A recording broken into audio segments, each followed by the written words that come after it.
Liability से start किया है ना, अब इसमें आगे लिखना डैमनम शाइन इंजूरिया, DAMNUMSINE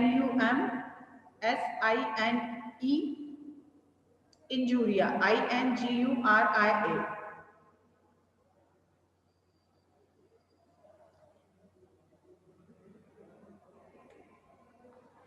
फिर लिखिए injuria sine damno, injuria INJURASINE damno, DAMNO। देखिए इसका जो अभी इसके पहले लिखा था डैमनम शाइन इंजूरिया, इसका मतलब होता है कि अभी डिटेल में पढ़ेंगे सारी चीजें, बट उसके सामने लिख लीजिए, जैसे मान लीजिए किसी पर्सन को आपने उसका कोई नुकसान किया, बट उसे किसी तरह का ऐसा कोई इंजुरी नहीं हुआ जो कि शो हो सके, दिख सके, तो उस कंडीशन में क्या होता है, क्या हम ये मान लें कि किसी व्यक्ति को किसी तरह का नुकसान नहीं हुआ है तो भी उसे किसी तरह की क्षति नहीं हुई या किसी तरह का नुकसान उसने नहीं उठाया है? ऐसा नहीं होता ना कई बार, ये उससे रिलेटेड है। फिर एक और है, किसी को कोई नुकसान नहीं हुआ फिर भी उसे कंपनसेशन दिया जाना चाहिए, क्यों? क्योंकि हो सकता है कि उसे बिना किसी नुकसान की भी कहीं किसी तरह की क्षति पहुंची हो। ये चीजें थोड़ी सी फिलोसफी वाला पार्ट है आपके ज्यूरिस्ट का, अभी पूरा समझ में आ जाएगा, पहले आप सारी चीजें नोट डाउन सीक्वेंस में सीधे से करिएगा। फिर लिखिए मेंस्ट्रुआ,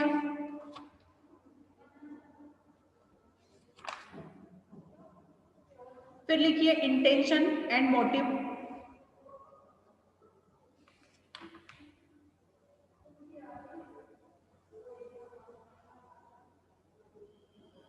फिर लिखिए ill will, ill will, ill will,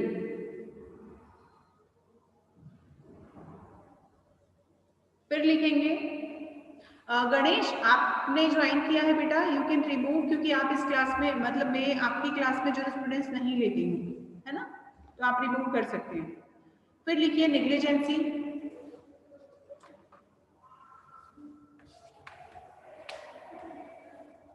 और फिर लिखेंगे mistake of law, then mistake of facts,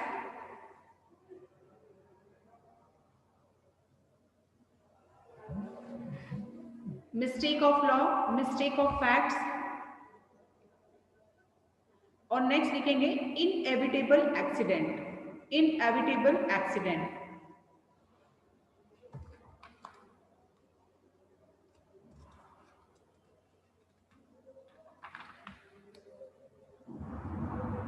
then legal wrongs, एक और वर्ड लिखेंगे,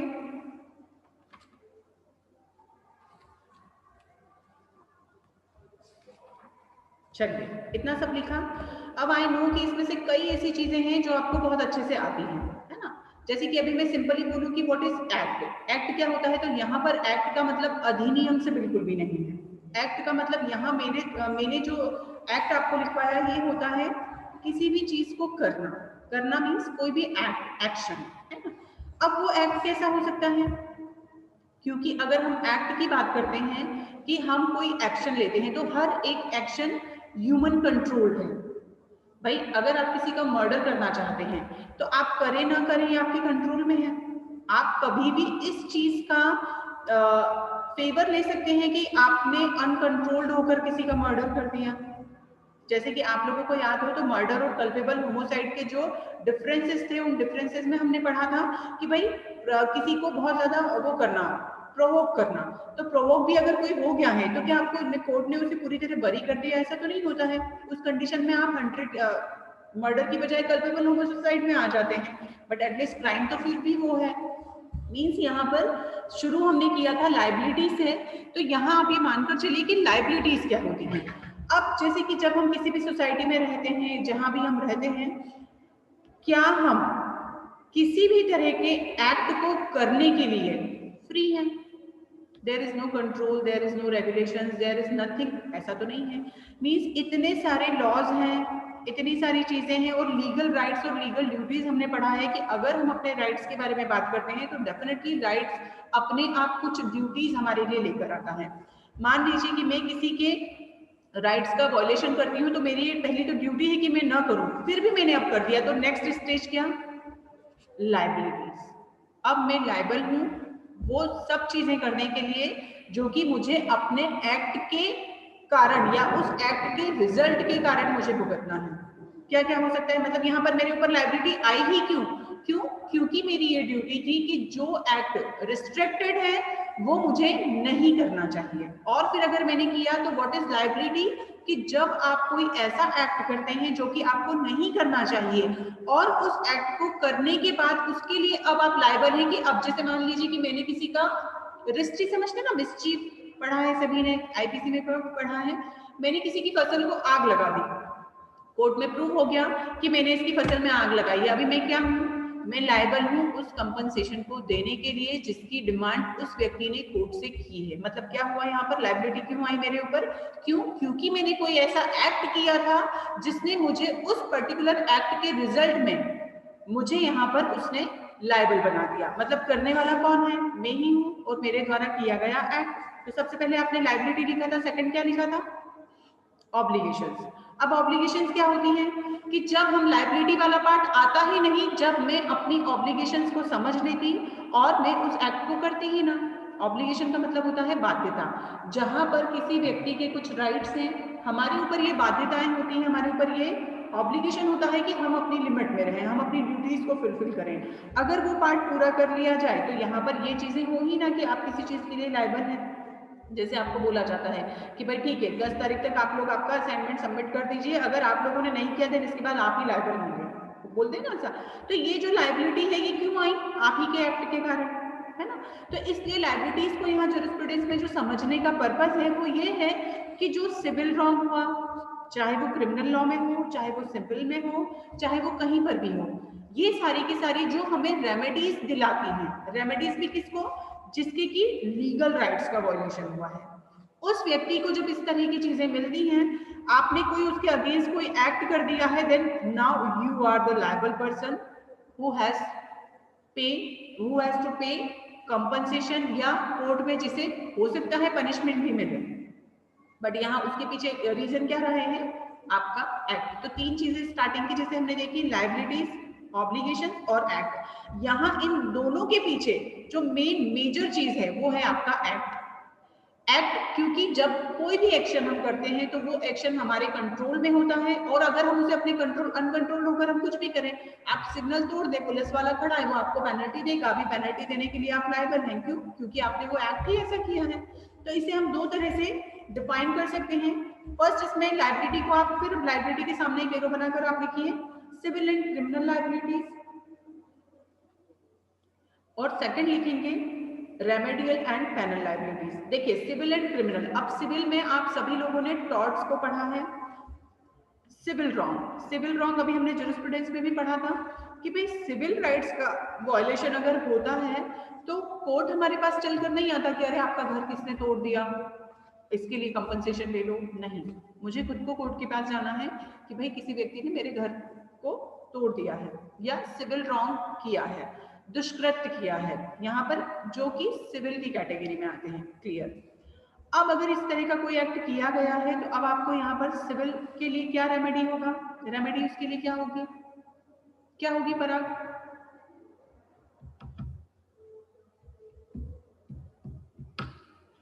स्नेहा,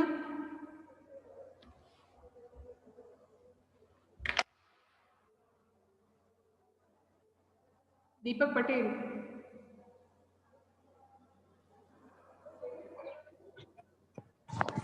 मैम कंपनसेशन।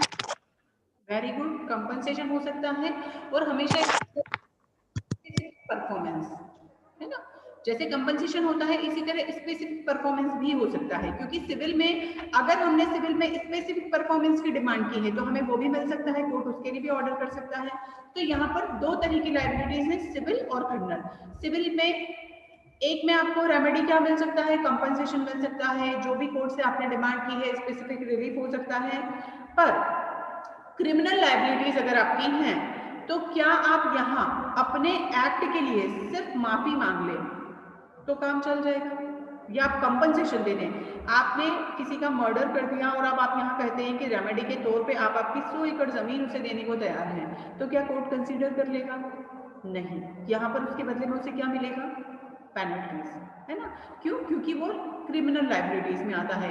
जो भी हमारे क्रिमिनल लॉज हैं, अगर हम उसको वायलेट करते हैं तो जो भी प्रोसीजर दिया गया है उसके अकॉर्डिंग पनिशमेंट दिया जाना, पेनल्टीज दिया जाना डिसाइडेड है और हम उससे बच नहीं सकते।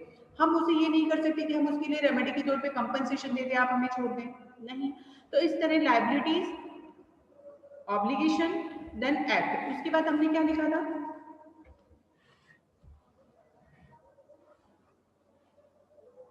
क्या लिखा था नंदिता उसके बाद? मैंने आपको सिर्फ कुछ ऐसे वर्ड्स लिखवा दिए हैं जिसका कि मुझे पता है कि सबका मीनिंग आपको पता होना चाहिए, क्योंकि ये सारा लाइबिलिटीज में ही आता है। क्या था नेक्स्ट नंदिता?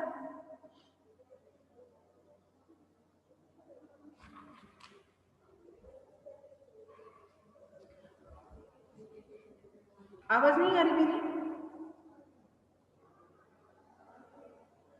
या आप लोग नोट डाउन नहीं करते? किरण? मैम एक्ट के बाद था kinds of act. Okay, kinds of act. देखिए काइंड्स ऑफ एक्ट में है वॉलेंट्री एंड इनवॉलेंट्री एक्ट। देखिए दो चीजें होती हैं, एक तो होता है जो हम इच्छा से करते हैं। एक्ट ऑफ गॉड के बारे में कितने लोगों को पता है? शायद सभी को पता होगा। तूफान, बारिश, वर्षा, ये हमारे बस में नहीं है ना। अब जो चीजें हमारे वश में नहीं है वो तो एक्ट ऑफ गॉड की कैटेगरी में चली जाती है, उसके लिए तो आप कुछ नहीं कर सकते।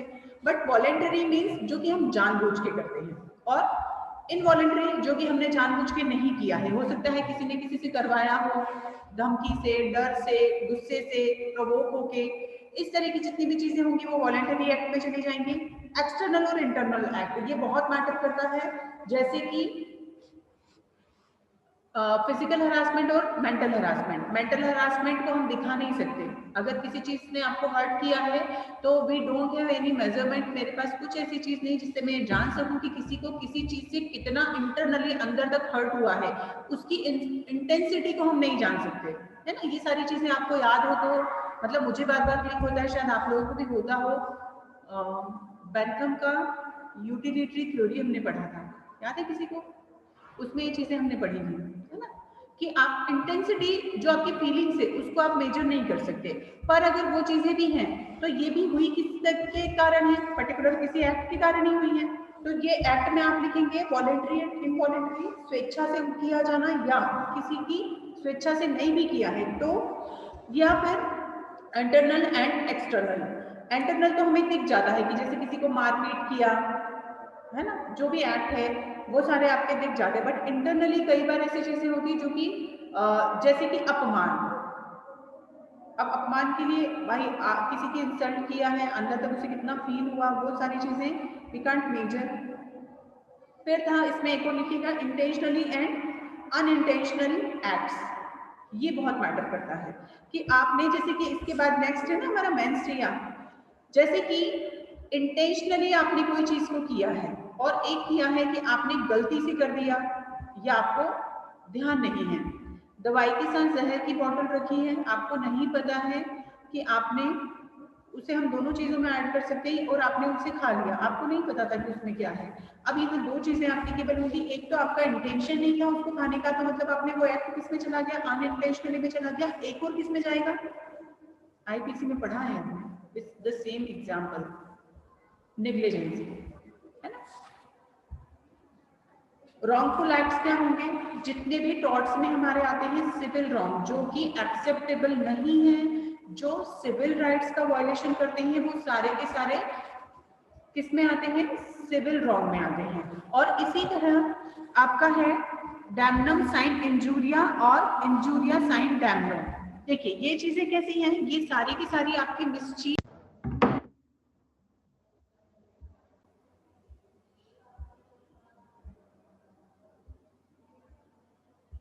देखिए क्या होता है, डैमनम साइन इंजूरिया जो था, इसमें कई बार क्या होता है कि ऐसा जरूरी नहीं है कि किसी, जैसे इसे एक एग्जांपल से समझिए, कमर्शियल कॉम्पिटिशन्स बहुत होते हैं, और कमर्शियल कॉम्पिटिशन में क्या होता है, आप किसी को डोमिनेट करने के लिए या आप किसी को हराने के इंटेंशन से नहीं कर रहे हैं। जैसे मान लीजिए कि दो शॉप्स पास में, पास में सेम चीजों की शॉप है, एक शॉप पे कोई चीज 10 रुपए की मिलती है, सेम उसके यहाँ पर भी 10 रुपए का ही मिलता है, बट उसने कंपटीशन की पर्पज से अपनी चीज को 9 रुपए में बेचना शुरू कर दिया।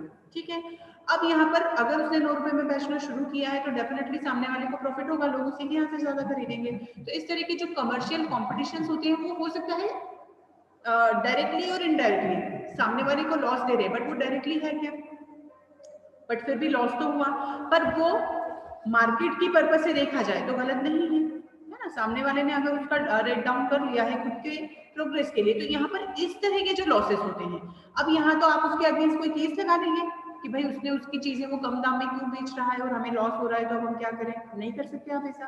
तो यहाँ पर कुछ ऐसी चीजें होती हैं कि आप सामने वाले को डायरेक्टली किसी तरह का हार्म भी नहीं कर रहे हैं, बट उसे हार्म हो रहा है। ये हुआ ना, सेम एग्जाम्पल से हुई इस तरह की चीजें। तो इस तरह की जो चीजें होती है वो किस में आती है, डैमनम साइन इंजूरिया। इसके लिए आप चाहे तो केस लिख लीजिए, मोगल स्टीमशिप। ये पढ़ना सभी लोग, ये वाला चैप्टर, इस चैप्टर को पढ़ने के बाद आपके छोटे छोटे जो कॉन्सेप्ट्स हैं वो इतने ज्यादा अच्छे से क्लियर हो जाएंगे इस चैप्टर को पढ़ने के बाद। इसमें केस का नाम लिखिए, Mogul steamship company versus McGregor and go company. Mogul steamship company versus McGregor and go company. इसी तरह इंजूरिया साइन डैम, आपने किसी को डायरेक्टली हार्म भी किया है, बट प्रॉपरली हम नहीं बोल सकते कि किसी व्यक्ति को हानि हुई है। अब जैसे क्या होगा, कई बार ऐसा होता है कि कुछ ऐसे एक्ट्स होते हैं जो अपने आप में ही बुरे होते हैं, है ना, किसी को उससे नुकसान हो ना हो, बट वो अपने आप में उनका बाय नेचर ही वो खराब है, तो उसके लिए क्या होगा, डेफिनेटली वो इसी कैटेगरी में चले जाएंगे। फिर नेक्स्ट है आपका मेंस्ट्रिया। मेंस्ट्रिया जो है, ये मुझे एक लाइन में कौन अच्छे से बता पाएगा?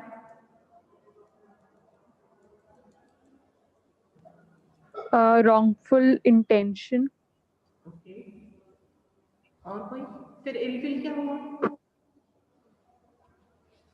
मैम वो ही होता है ill will. Okay, and motive and intention?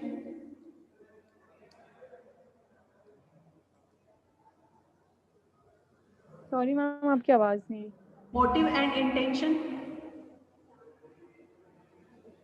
Ma'am motive और इंटेंशन डिफरेंट हो जाते हैं, क्योंकि इंटेंशन हो सकता है कि आपको उसको हर्ट करने का ना हो, उसका मोटिव हर्ट करने का ना हो आपको, लेकिन हो गया हो गलती से। तो गुड गुड अर्शिया। मेंस्ट्रिया इलविल, जहां आप जानबूझकर, जिसे कि क्लियरली हम बोले कि आपराधिक आशय से, क्रिमिनल इंटेंशन के साथ कोई एक्ट करते हैं। हाँ, एक चीज और मैं यहाँ क्लियर करूँ, सबको ऐसा लग रहा होगा कि हम ये क्या सीक्वेंस पढ़ रहे हैं, ये हम पढ़ रहे हैं ये सारी की सारी चीजें लाइबिलिटी से रिलेटेड है। कहीं भी कुछ अलग है क्या, आप उसे समझेंगे तो बहुत इजीली समझ आएगा। ये जो सीक्वेंस हम देख रहे हैं ये सारा आपका लाइबिलिटी से रिलेटेड है। लाइबल कब होंगे आप, जब आपका एक्ट होगा। एक्ट में क्या क्या चीजें होंगी, वॉलंटरी हुआ, इनवॉलंटरी हुआ, इंटेंशनली हुआ, अनइंटेंशनली हुआ। देन जैसे अभी मैंने कहा कि भाई कई बार ऐसा होता है कि बिना किसी नुकसान के आपने किसी को हानि पहुंचा दी है, और कई बार हानि नहीं हुई है फिर भी नुकसान हो रहा है। तो इस तरह के एक्ट, और उसी के साथ मेंस्ट्रिया, ये सब कहा, जैसे कि मैंने कहा एक्ट मेरा इंटेंशनली था बट गुड फेथ में था, और मेरा इंटेंशन गुड फेथ का था, और उसके बावजूद किसी का गलत हो गया, तो क्या यहाँ मेरे ऊपर किसी तरह के लिए मैं लायबल हूँ? होनी चाहिए मेरे ऊपर लाइबिलिटी क्या? डेफिनेटली नहीं। तो ये जो सारी चीजें हैं, राउंड फिगर में हम इस सब चीजों के साथ किस चीज को पढ़ रहे हैं, लाइबिलिटीज को, क्योंकि ये सारी चीजें कहीं ना कहीं हमारी लाइबिलिटी से जुड़ी हैं। जैसे मैंने कहा मेंस्ट्रिया, इल विल के साथ मैंने कोई एक्ट किया, अभी क्या मैं यहाँ पनिश होने के लिए लाइबल हूँ, मुझे पनिश किया जाना चाहिए? डेफिनेटली किया जाना चाहिए। क्यों? क्योंकि यहाँ पर जो मेरा एक्ट था वो इल विल या मेंस्ट्रिया से जुड़ा था। इसी तरह मेरा इंटेंशन और हेतु, मतलब आशय और हेतु, इंटेंशन और मोटिव। मोटिव क्या है, आप किस चीज के लिए काम करना चाह रहे हैं। मान लीजिए आप किसी अच्छे काम के लिए, गुड फेथ में कोई काम करते हैं, ये सारे के सारे अगर किसी को याद आ रहे हो तो हमारे जितने भी आईपीसी में 75 76 से लेकर जितने भी अपवाद वाला पोर्शन है आपका, वो सारा का सारा यहाँ पर आप याद करेंगे तो सारा यहाँ एप्लीकेबल होगा। जैसे एक्सीडेंट इंटेंशनली नहीं किया जाता। एक एग्जाम्पल भी था कि कोई कुल्हाड़ी से लकड़ी तोड़ रहा है, कुल्हाड़ी गिरकर अगर किसी के ऊपर जाकर लगी, एक्ट हुआ, इंटेंशन नहीं था, उस एक्ट के कारण सामने वाले को हार्म भी हुआ, किसी की डेथ ही हो गई, बट आपको तो पता भी नहीं, और यहाँ नेग्लिजेंसी भी नहीं बोल सकते हम, क्योंकि सामने वाला कुल्हाड़ी से ही पेड़ काटेगा, यहाँ किसी तरह का नेग्लिजेंसी भी नहीं है। तो ये जितना भी ओवरऑल जितनी भी चीजें आज हम लोग पढ़ रहे हैं, ये सब आपके लिए लाइबिलिटी वाले पार्ट को क्लियर करती है कि कब कब आप किसी चीज के लिए लाइबल होते हैं। जब मेंस्ट्रिया के साथ कोई एक्ट करते हैं, डेफिनेटली आप लायबल होंगे। और यहाँ पर आपराधिक मनः स्थिति, मतलब कि अगर आप मेंस्ट्रिया नहीं है तो क्या लाइबिलिटीज बनेंगी? डेफिनेटली नहीं, है ना। इसीलिए यहाँ पर इंटेंशन और मोटिव, क्योंकि यहाँ पर आपका इंटेंशन गुड फेथ में किया गया काम, एक मिनट,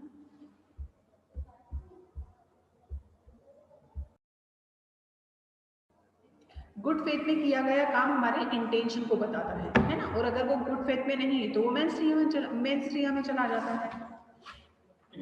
फिर एक चीज थी हमारी नेग्लिजेंसी वाला पार्ट, नेक्स्ट मेंस्ट्रिया के साथ पहले भी हम लोगों ने पढ़ा था। देखिए कई बार ऐसा होता है, 2 मिनट सुमेर में लेक्चर में हूँ, कई बार क्या होता है कि नेग्लिजेंसी को कैसे प्रूव किया जाए। भाई आपने एक सामान्य व्यक्ति को जब वो किसी भी तरह का एक्ट करता है, कोई भी एक्शन करता है, तो उसे सामान्य सावधानियां जो जनरल प्रिकॉशंस होते हैं वो आपको रखने चाहिए। अगर आपने नहीं रखे हैं तो ये माना जाएगा कि आपने उस एक्ट को नेग्लिजेंसी के साथ किया है, उपेक्षा के साथ किया है। और अगर हम हर एक चीज को ये मान लें कि ये चीज नेग्लिजेंसी के कारण हो गई, या हमें ध्यान नहीं रहा, बाय मिस्टेक हो गया, गलती से हो गया, तो क्या विधि हमें इन सब चीजों के लिए माफ करता चला जाए? नहीं। इसीलिए यहाँ पर आप लोगों ने पढ़ा है आईपीसी में, कुछ ऐसे एक्ट के लिए पनिशमेंट भी है जो कि आपकी उपेक्षा के कारण किए जाते हैं, जैसे उपेक्षापूर्ण वाहन चलाना, है ना। तो यहाँ पर इस तरह का अगर एक्ट होता है तो ये आप इस चीज का बहाना नहीं कर सकते कि सावधानी नहीं रखने के कारण, नेग्लिजेंसी होने के कारण ये चीजें हो गई, तो अभी हमें यहाँ पर हम उसके लिए लायबल नहीं है। अब ये आपका दायित्व है कि आपने चाहे उपेक्षा के कारण कोई एक्ट किया है, यहाँ पर आपकी लायबिलिटी बनती है। और उसी में हमने देखे थे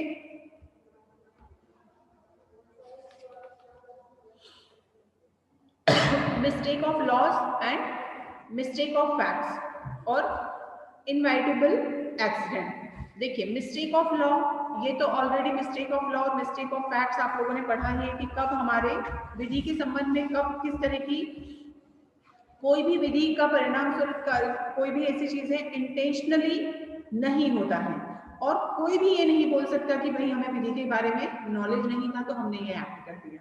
क्या ये पॉसिबल है कि हम कहीं भी इस चीज का सहारा ले लें कि यहाँ पर विधि प्रॉपर नहीं थी इसलिए हमने ये किया? इसलिए कभी भी इग्नोरेंस, इसके लिए एक मैगजीन लिख लीजिए, इग्नोरेनेटा INGNORANITA, juris non exuset। कभी भी आप ये चीज को नहीं बोल सकते कि वी डोंट नो लॉ क्या था, हमें नहीं पता चोरी करना क्राइम है और हमने चोरी कर दी तो अब हमें छोड़ दिया जाए। नहीं, ऐसा नहीं होता है।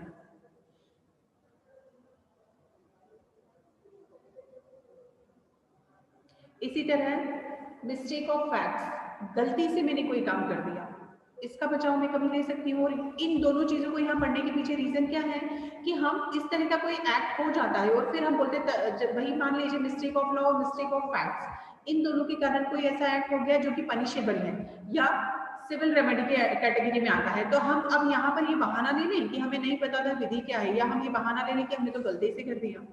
नहीं, जैसे मैंने कहा कि प्रोवोक होके गुस्से में कर दिया, गलती से कर दिया, प्रोवोक होकर कर दिया, बाय मिस्टेक कर दिया, नेग्लिजेंसी से कर दिया, तो ये सारी चीजें क्या हमें इस चीज से छूट दिला देती हैं कि अब हम इस चीज के लिए लायबल नहीं है।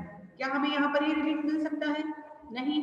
और इसीलिए यहाँ पर इसके साथ नोट डाउन करिए आप लोग, vicarious liabilities and strict liabilities, ये आप लोगों ने टॉट पे पढ़ा है, पर आप बोलो विकेरियस लायबिलिटी और स्ट्रिक्ट लायबिलिटी, ये सब चीजें आपने शायद पढ़ी हैं। टॉर्ट में सारी चीजें आप लोग पढ़ चुके हैं। और इसी के साथ होता है एक सिविल रॉन्ग या इलीगल रॉन्ग। तो यहाँ ये जितनी भी चीजें हैं ये कहीं न कहीं हमारे अंदर ये हमारे लिए ये शो करता है कि ये जितनी भी चीजें हमने पढ़ी, चाहे वो एक्ट हो, एक्ट के अलग अलग काइंड्स हो, स्ट्रिक्ट लाइबिलिटी, विकेरियस लाइबिलिटी या लाइबिलिटी, ये सारा का सारा कि कहीं भी आप अगर किसी चीज के लिए लाइबल हैं तो आप यहाँ पर इस चीज से बच नहीं सकते। सिर्फ कुछ अपवादों के अलावा यहाँ किसी भी पर्सन को उसके वॉलेंटरी या इनवॉलेंटरी एक्ट के कारण या नेग्लिजेंसी के कारण आप छोड़ नहीं सकते कि यहाँ पर आप इस चीज के लिए लायबल नहीं है। इसमें कुछ ऐसा है जो समझ नहीं आया किसी को? किरण समझ में आया? जी मैम।